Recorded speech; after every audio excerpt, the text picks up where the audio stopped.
ঢাকার মোহাম্মদপুর এলাকায় ব্যবসায়ীর কাছ থেকে চাঁদার টাকা না পেয়ে মধ্যরাতে বাসা থেকে তুলে নেওয়ার অভিযোগ ওঠে স্থানীয় নেতাকর্মীদের বিরুদ্ধে। এমন একটি অভিযোগের ভিডিও সামাজিক যোগাযোগ মাধ্যমে ছড়িয়ে পড়ে। ভাইরালকৃত ভিডিওতে দেখা যায় সংঘবদ্ধভাবে ব্যবসায়ীকে বাসা থেকে তুলে নিয়ে রাস্তায় এক প্রকার বাগবিতণ্ডায় জড়িয়ে যায়। অন্যদিকে ভুক্তভোগী ব্যবসায়ী জানায় তার দোকান ভাঙচুর সহ নানা ক্ষয়ক্ষতির মুখে পড়েছেন তিনি। স্থানীয় সূত্রে জানা যায় হঠাৎ করে মধ্যরাতে সংঘবদ্ধভাবে এসে ব্যবসায়ীকে তুলে নিয়ে যায়। আশেপাশে থাকা অন্য বিল্ডিংয়ের মানুষ সে ভিডিও ধারণ করলে দ্রুতই সামাজিক যোগাযোগ মাধ্যমে ছড়িয়ে পড়ে। ভুক্তভোগী ব্যবসায়ী জানায় দীর্ঘদিন যাবৎ মোটা অঙ্কের চাঁদা দাবি করে স্থানীয় নেতার আধিপত্যকে কেন্দ্র করে এক পর্যায়ে দিতে অস্বীকার করলে মধ্যরাতে এসে তাকে তুলে নিয়ে যায়। ভিডিওটি সামাজিক যোগাযোগ মাধ্যমে ছড়িয়ে পড়লে নেটিজেনদের মাঝে শুরু হয় নানা আলোচনা সমালোচনা।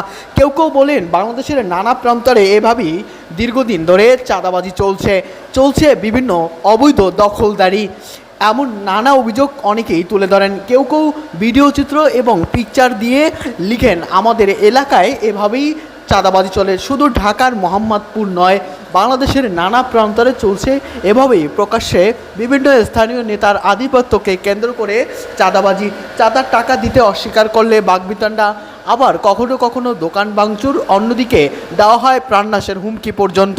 আবার নানা বিষয় তুলে ধরেছেন নেটিজেনরা।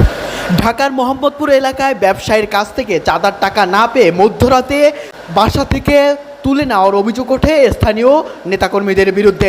এমন একটি অভিযোগের ভিডিও সামাজিক যোগাযোগ মাধ্যমে ছড়িয়ে পড়ে। ভাইরালকৃত ভিডিওতে দেখা যায় সংঘবদ্ধভাবে ব্যবসায়ীকে বাসা